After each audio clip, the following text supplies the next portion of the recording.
Halo semua, perkenalkan nama saya Riol Fandi Saragi. Kali ini saya akan membahas tentang e-learning journal saya. Pertama-tama saya akan membagikan profil saya, yaitu profil peserta Latsar CPNS 2024. Saya berada di gelombang 3, angkatan 16, kelompok 3. Nama lengkap saya adalah Riol Fandi Saragi, bisa dipanggil Rio. Saya berasal dari daerah Batam, Kepulauan Riau. Yang kali ini saya ditempatkan di unit kerja unit penyelenggara pelabuhan kelas 3 Tapak Tuan yang berada di Tapak Tuan, Aceh Selatan. Jabatan saya investigator keselamatan pelayaran. Pendidikan terakhir saya merupakan lulusan D4 Nautika di Perguruan Tinggi Sekolah Tinggi Ilmu Pelayaran Jakarta. Kemudian saya akan menjelaskan tentang apa-apa saja yang menjadi materi manajemen ASN. Yang pertama atau yang A yaitu jabatan ASN. ASN juga memiliki berbagai jenis jabatan berdasarkan tingkat dan fungsinya yang diatur dalam Undang-Undang Nomor 5 Tahun 2014 Pasal 13. Jenis-jenis jabatan ASN mengutip undang-undang tersebut adalah sebagai berikut, yaitu jabatan administrasi, yang kedua jabatan fungsional, dan yang ketiga jabatan pimpinan tinggi. Kemudian yang B adalah tupoksi ASN. ASN adalah sebagai perencana, pelaksana, dan pengawas penyelenggara tugas umum pemerintahan dan pembangunan melalui pelaksanaan kebijakan dan pelayanan publik. Tak hanya itu, dijelaskan juga bahwa saat menjalankan perannya, seorang aparatur sipil negara harus bersikap profesional, bebas dari intervensi politik, dan bersih dari praktek korupsi, kolusi, dan nepotisme. Lalu kemudian C, hak ASN. Hak dan kewajiban ASN diatur dalam Undang-Undang Nomor 5 Tahun 2014 Pasal 21 dan 22, yaitu 1. Gaji serta tunjangan yang sudah disesuaikan dengan ketentuan peraturan perundang-undangan yang berlaku. 2. Hak cuti seperti cuti sakit, cuti tahunan, dan cuti melahirkan. 3. Kesempatan mengembangkan pengetahuan dan kompetensinya untuk mendukung pelaksanaan tugasnya. Lalu yang D adalah kewajiban ASN. Mengutip Undang-Undang Nomor 5 Tahun 2014 Pasal 23, beberapa kewajiban seorang ASN adalah sebagai berikut.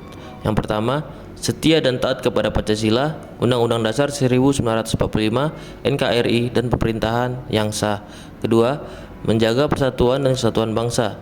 Ketiga, melaksanakan kebijakan yang dirumuskan pejabat pemerintah yang berwenang. 4. Menaati ketentuan peraturan perundang-undangan.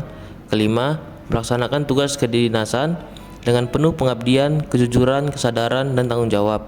Keenam, menunjukkan integritas dan keteladanan sikap, perilaku, ucapan, dan tindakan kepada setiap orang. Ketujuh, menyimpan rahasia jabatan dan hanya dapat menyampaikan sesuai dengan ketentuan peraturan perundang-undangan. Dan yang terakhir, bersedia ditempatkan di seluruh wilayah NKRI. Kemudian kita masuk ke dalam pembahasan Smart ASN. Smart ASN dibagi menjadi 4 pilar.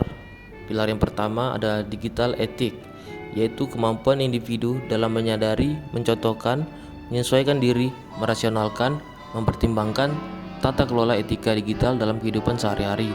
Lalu yang kedua ada digital safety, yaitu kemampuan user dalam mengenali, mempolakan, menerapkan, menganalisis, menimbang, dan meningkatkan kesadaran pelindungan data pribadi dan keamanan digital dalam kehidupan sehari-hari.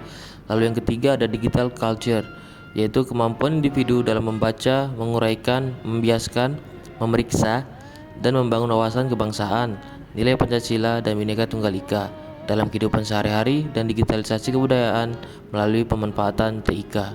Dan yang terakhir ada digital skills, yaitu kemampuan individu dalam mengetahui, memahami, dan menggunakan perangkat keras dan piranti lunak TIK serta sistem operasi digital dalam kehidupan sehari-hari. Lalu, bagaimana menjalankan peran menjadi ASN profesional dalam mewujudkan smart governance sampai saya purna bakti? Menurut saya adalah dengan cara mewujudkan aparatur pemerintahan yang efektif, efisien, bersih, dan berwibawa dalam melaksanakan seluruh tugas pemerintahan dan pembangunan, serta sadar akan tanggung jawab sebagai abdi negara dan abdi masyarakat dengan terus berinovasi maupun kreatif untuk menjalankan tugas-tugas yang akan dihadapi ke depannya, sehingga ASN dapat berguna bagi masyarakat, nusa, dan bangsa. dan ASN juga dapat memberikan solusi-solusi baru yang menjadikan ASN sebagai pelayan publik yang lebih efektif dan efisien. Baiklah, cukup sekian yang bisa saya sampaikan kali ini. Lebih dan kurangnya saya mohon maaf. Terima kasih.